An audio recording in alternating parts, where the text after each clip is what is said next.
Now then, you may remember a while ago I did a video on a high voltage DC industrial motor where it was permanent magnet and the magnets had come adrift because it had obviously got hot, and the reason why it got hot was because the thing that it was driving, all the bearings basically were seizing up.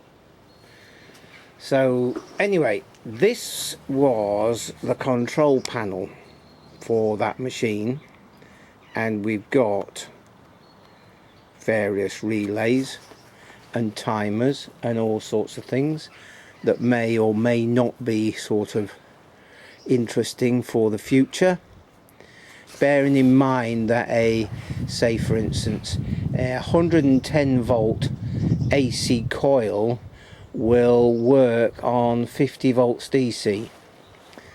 So that's just a little snippet. Anyway, down here we have the speed controller for that motor, and there's the twiddler. Well, it's the back of it. There's the potentiometer for changing the speed, and we've got a fuse in and a fuse out, and that's the on switch. So what I'm going to do is I'm going to mark that black and red as in, and then salvage this board and we can test it. I'm going to glue the magnets back in place, having cleaned up the inside of the stator ring. I'm going to glue those up, and the wind's getting up, so let's just shield the camera. Glue those in place and put that motor back together. I might video some of that, and then we can see whether this works. You may have noticed that my pottery wheel is mighty noisy, and I'm wondering if this is a way to change that. And we've got a sophisticated speed controller if it still works. Right, let's just crack on with that. Just pointing out a few things. There's a couple of fuse holders there that will be very handy, and that switch there, that looks very much like the switches that you get out of Henry Hoover's, so I'm definitely going to keep that one, and if I don't use it I can pass it on to Owen. So let's just get the rest of this board out. Okay, let's just remove this. Will that come undone? Oh, it's a bit tight. I suspect it's been there for a long time. There we go. Undo that nut, and then we can get this whole thing properly salvaged.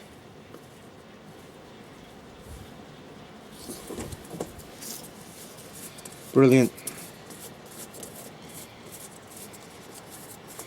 So it might work with the pottery wheel, but the only thing is that motor has got a gearbox on it, so I won't be able to spin the wheel without the motor going, because it'll all be for the wrong ratios and whatnot. But you know what, there's only one way to find out, so let's crack on with that. So here's the motor, the DC motor. If you remember, I did varnish these windings, but the main problem was that the magnets came loose. So we've got to glue the magnets back in. Now, it's not entirely as easy as you imagine, but it's not that difficult. But we need to zoom in here and have a look. Bearing in mind we've got a foot on this, so this foot will be in line in the same plane as the foot on this gearbox. That helps a lot, yeah, because this is held with 4 bolts outside there, so effectively this ring could be anywhere, but because we got the foot on it, it means that the foot is at the bottom here. So we've got a good relationship between this casting and this ring, and then we will have to work out a relationship between this ring and the brushes in the end, but we'll get to that in a while.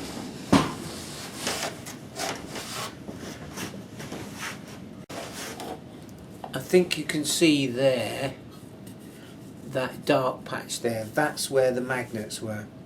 So I'm going to mark where they were and how deep they were from this face, and then you've got to sand all that old glue off, get right down to the metal, yeah, and then glue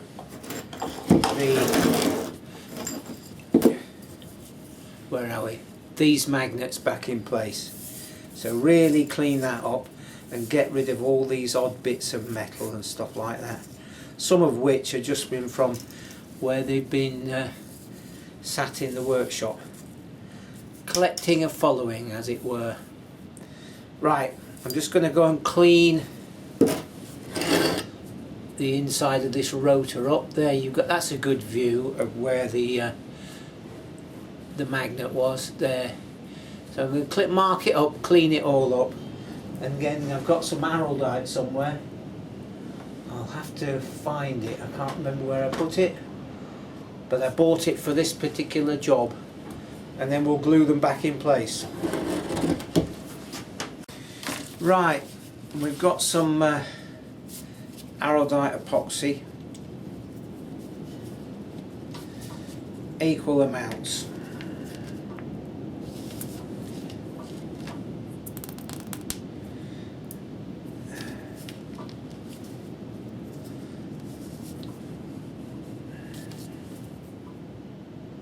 That's better. Okay. We'll mix a bit up and see how we go.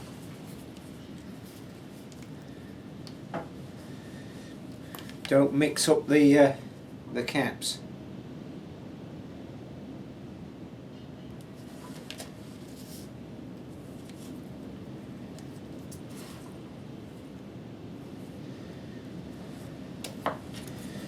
Right.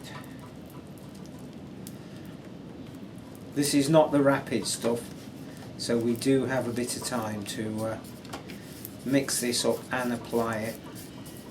I'm reckoning there's just about enough here for one magnet.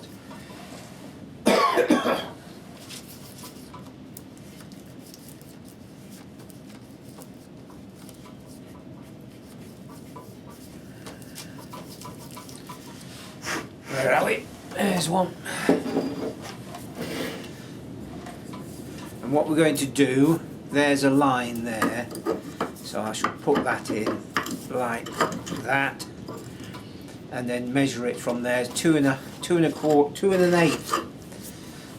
Yeah.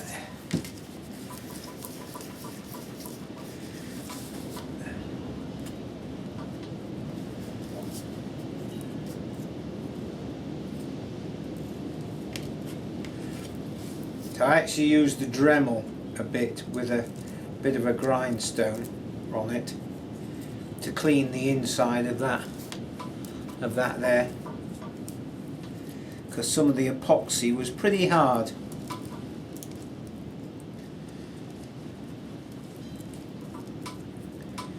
Right, let's see what happens.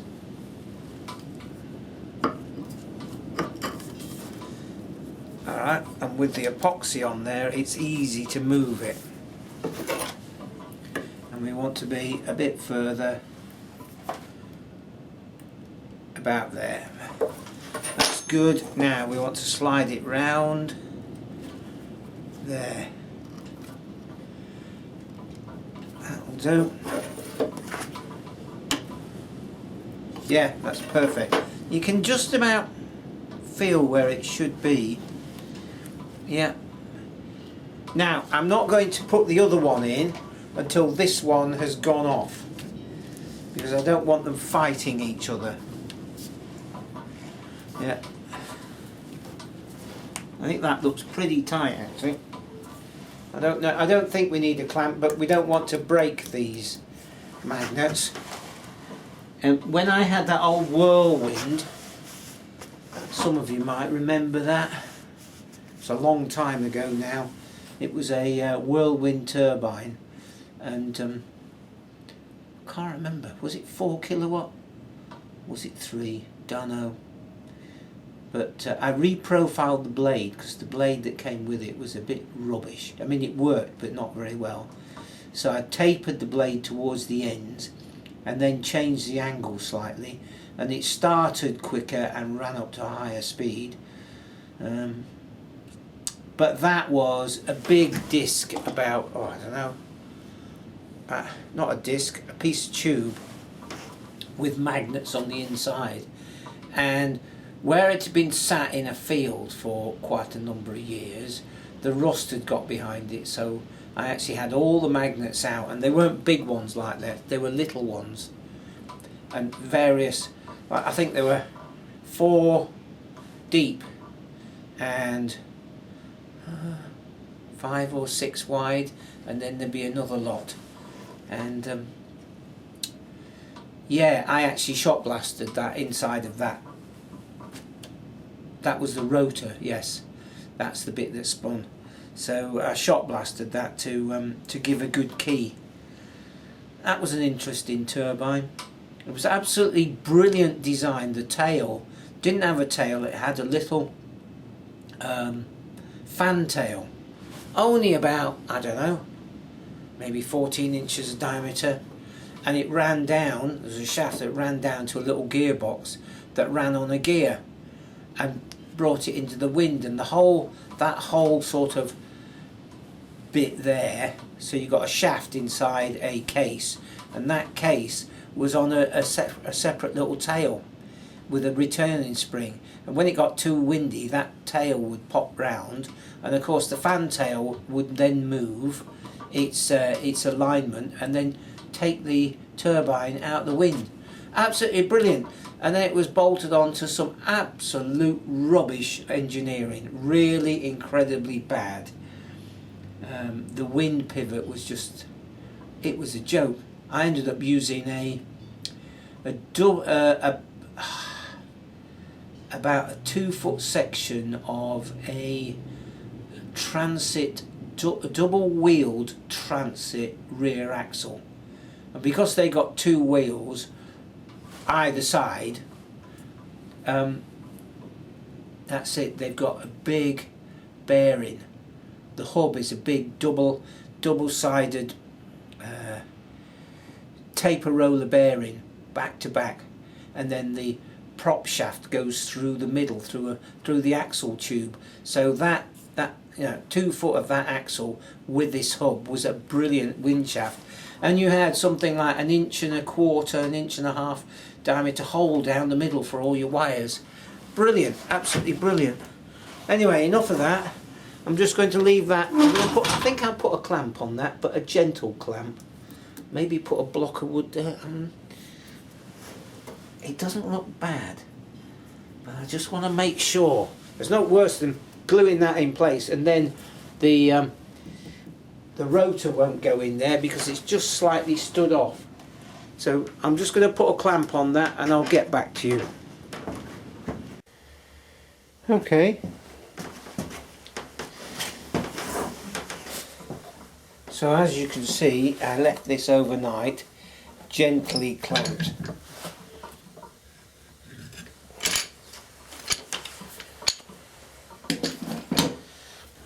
And there we go.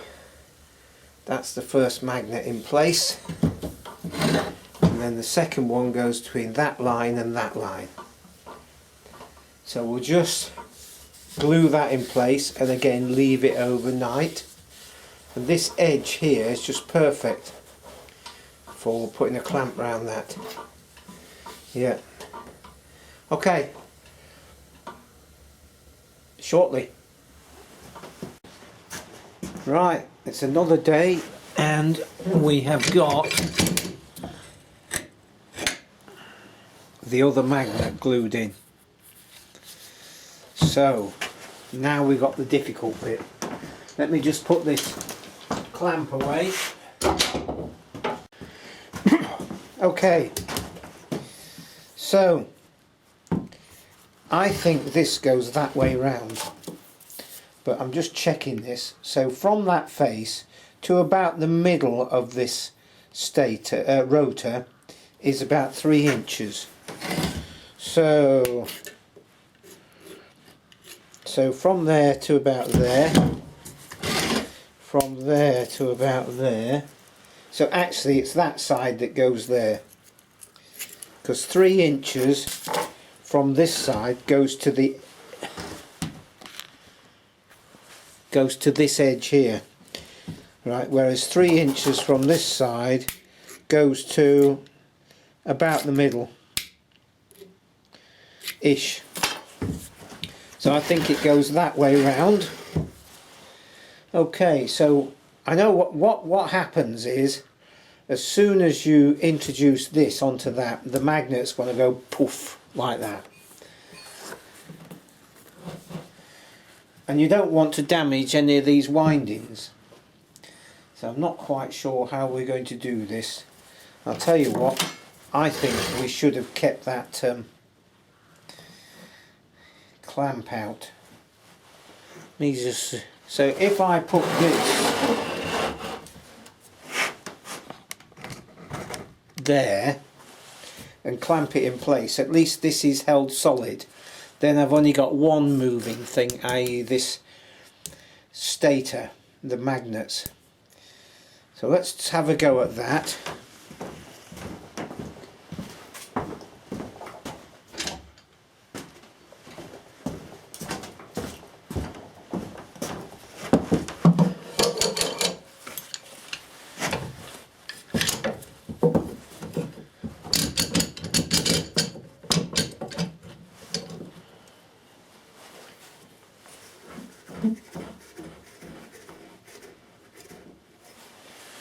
Okay, right, hopefully that makes sense. Thing is, you don't want to trap your fingers and you don't want to damage those windings. Let me move the camera a bit. Okay, are we recording? Yes, we are. Yeah, I'm not feeling very good about this, but it might be fine.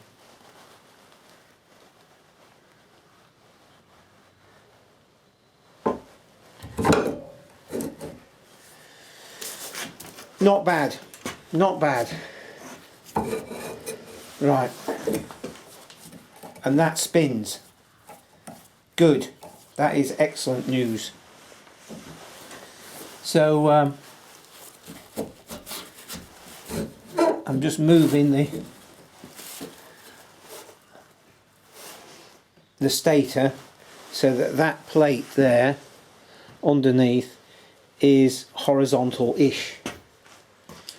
Okay, that could have been a lot worse, but it wasn't.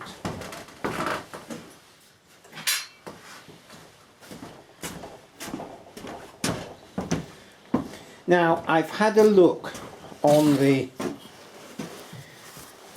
video when I took this apart, and that is on the top and the label is on the top.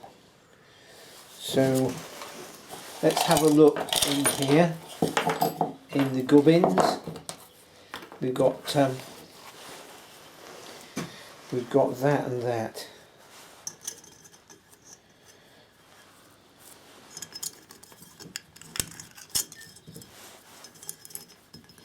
So the spring washer goes in there. Okay, and that pushes up against the bearing. Yeah. And the shim went in there.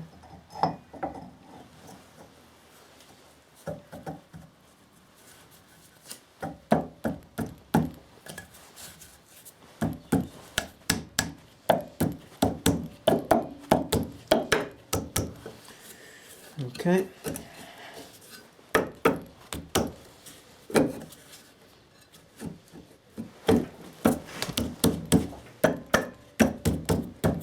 There we go.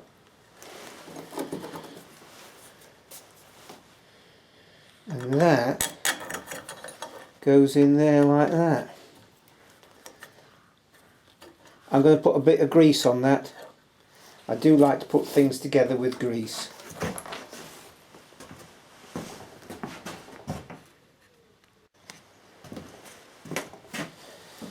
Okay. Bit of grease on those threads. Just a small amount. And a bit on there where it goes through that other, like this boss here. And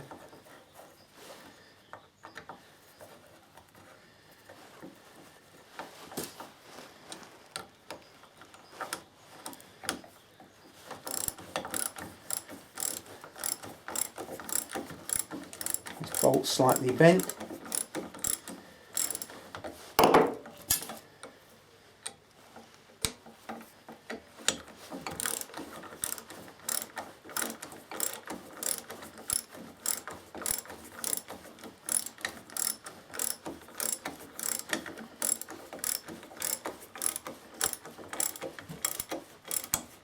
Right, that's good enough. I'm not tightening that up.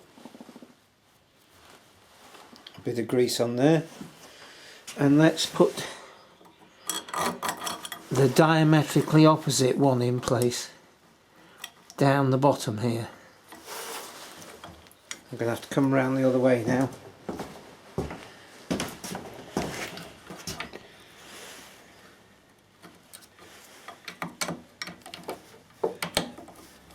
Obviously you don't want to put those two in until you've got the opposites in place.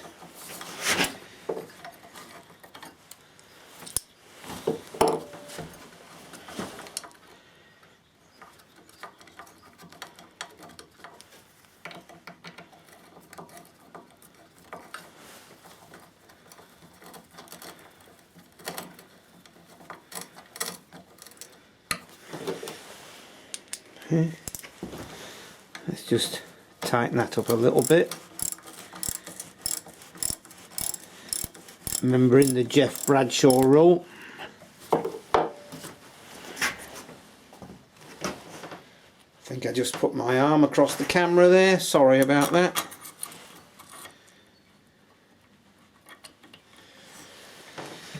Right, let's come round the other side. I was quite pleased the way that stator went on. Have known it in the past where they go with quite a bang. A finger trapper.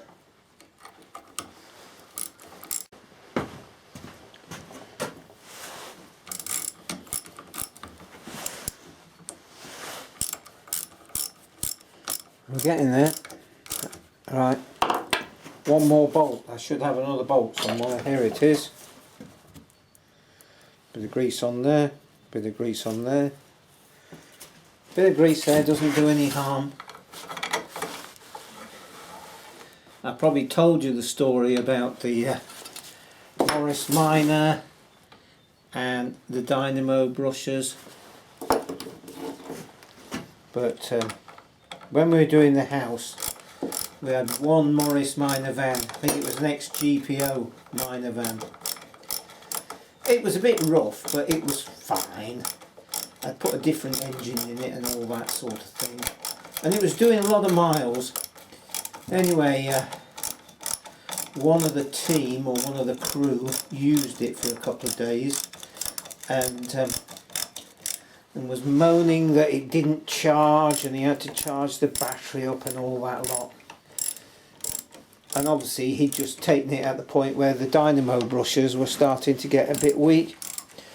Anyway, by the time he got back here, he got back here, and by the time he'd put the kettle on and made a cup of tea, I'd had the dynamo out, put the brushes in and put it together, and it was charging. And of course I'd had all that lot apart several times, and all the threads had been wire brushed up and greased, so therefore, you know, it wasn't a struggle to undo stuff. So when you're taking things apart, just put a bit of grease on the threads when you're putting them back together. You see these people on YouTube putting stuff together, especially these mechanic type people, and they don't put any grease on any bolts or anything. They're just making hard work for themselves, as far as I can see, or for the next person coming along. Now, the brushes go in there like that, and that cap goes on there, and they're unusual brushes because there are two together. I think that's something to do with resistance across there, but that might be wrong. I remember reading somewhere about Jacobs wind turbines, which were famous in America in the 30s and 40s, I think. Real top quality, and they had what did they have? They'd made the brushes so therefore there was virtually no resistance that way, but there was resistance that way. So they'd made the brushes of laminates, so therefore, and it reduced arcing. Yeah, because, you know, DC and a commutator, obviously you'll get arcing, but if you can do something that reduces it as much as possible, then that's a good thing. Anyway, let us just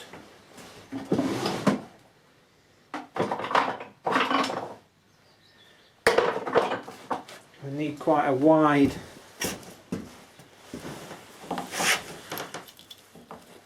screwdriver because we don't want to damage this, and the screwdriver is in a weird place and you can't see. Go backwards and then forwards. Right, I shall do the other one. There's the connection, so what we can do now is that spins alright, and I can see this just moving slowly. It says here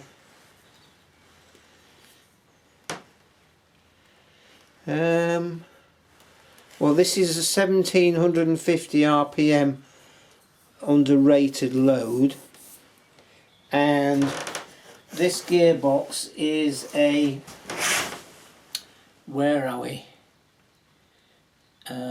It did say somewhere a 1:70 ratio, so that'll do. Hopefully we'll I'm hoping this, especially with that if that speed controller works that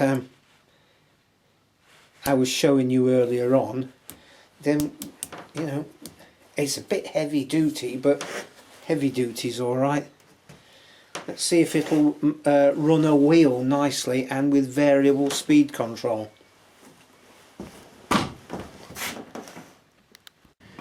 Okay, here we go. It's the moment of truth, I believe. So what have we got here? We've got the quick connect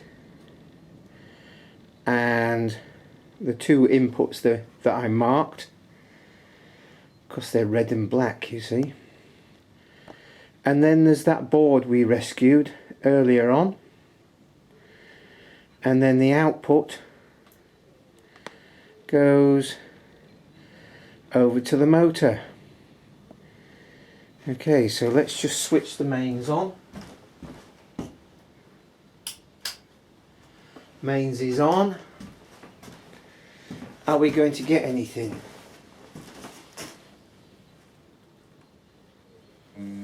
Whoa.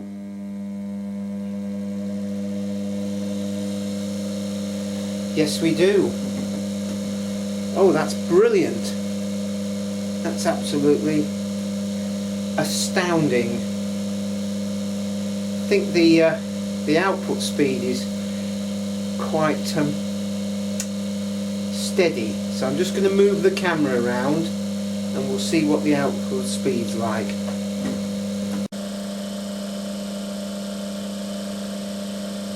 There we go.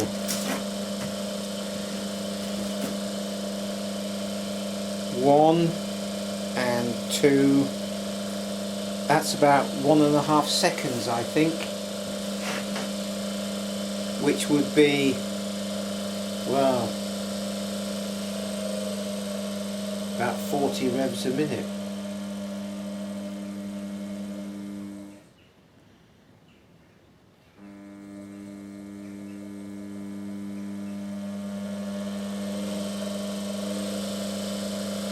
There we go. Interesting, isn't it?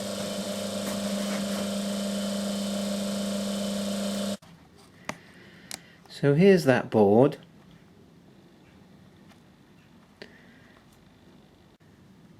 KB Electronics, Coral Springs, Florida, KBMM/225. Now, interestingly, and if anybody wants to do a bit of research, I'd be much appreciated.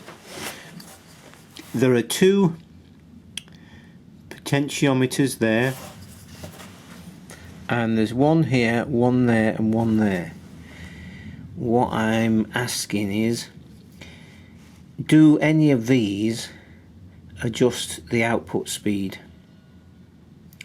There's one here that says max. Yeah. Let me see if I can. Oh, it's just zooming. It's just down there.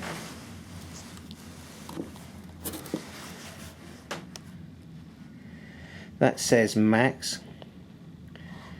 The other ones, that one says IR. So we've got max and min. I think maybe that's the adjustment, but I don't want to twiddle with stuff until we can. So if anybody wants to do a little bit of research, I'd be much appreciated.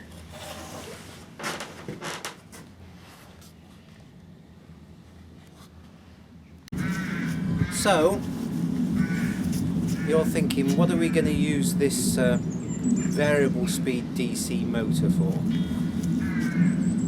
I was given this last week from Stuart, and it was a bit seized up, but we've got it going. A lot of background noise, some plane rumbling away in the background, and of course the crows are making a bit of a fuss because it's that time of year. But anyway, I went and rescued this, and let's have a look. It's a treadle wheel, Dryad from Leicester.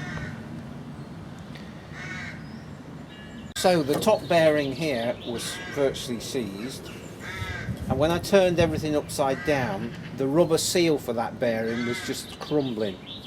So I poked a load of oil and diesel and then some grease in there, and as you can see, it does actually move all right, but it's a bit rumbly.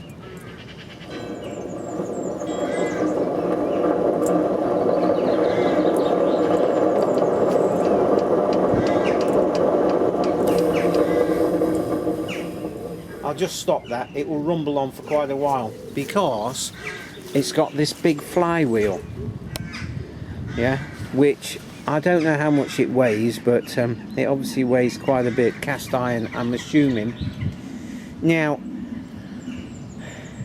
that wheel head, there is no pins holding that wheel head onto the shaft. There's no roll pins or grub screws or anything, so I think it's pressed on there, which means that if you want to get to that bearing at the top, you've got to take all this lot apart. So it's time to soak everything in a mixture of diesel and maybe used ATF for a while, just to get things, you know, get the threads easing and what have you. Interestingly, just down there we go, there's the crank, and it's adjustable, and it looks like there's a nut on the bottom here. There is. So I'm assuming this piece comes off. Then there's a bearing in there, and then it looks like there's a grub screw there for this. So it might not be that difficult to get that shaft out and do that bearing. Who can tell? There's only one way to find out, isn't there? But I'm going to try this on treadle to start with. Now then, let's zoom out. The Leach treadle wheels from Simon Leach. They don't have two legs here, they have one. And it's interesting that the crank itself, or the treadle lever, comes across here. So he's actually, that's not there, so he's actually doing that. So you've got a pivot point, then a connection to the con rod which goes to the crank, and then the remainder of the lever comes right out here. So you've actually got a lot of leverage. So maybe, you know, you don't have to push so frequently because you've got a lot of leverage, and of course the Leach treadle wheels have got, again, a huge sand-filled flywheel. So it's a treadle momentum wheel, which is what this is. So I'm going to have a go with this anyway on treadle just to see, and I might do some modifications and what have you, just to see if we can get any further along with these ideas. But it looks like I could get that DC motor and speed controller on this wheel, which should be great. And if that's doing, say, 40 revs maximum, then what's this doing? 1, 2, 3, 4. This is doing probably 120 revs, 140 revs flat out, but you don't need to be flat out all the time. Half the time you want to be very steady. The only other side to that is there will be no feedback loop, but the motor is fairly heavy duty. We've got a flywheel and we've got the gearing. So maybe when you put pressure onto the clay, there won't be that immediate change in speed as you got with the wheel that I got from Owen. So let's see what happens. I'd really appreciate any thoughts about any of this, especially adjusting the speed control. And it looks like there's a max and min, but anybody who wants to do a bit of research, that would be brilliant. Any thoughts about this treadle wheel? Again, you got any experience about that? Absolutely brilliant. Otherwise, it's a project that's moving on, and I will catch up with you very soon. Cheers for now.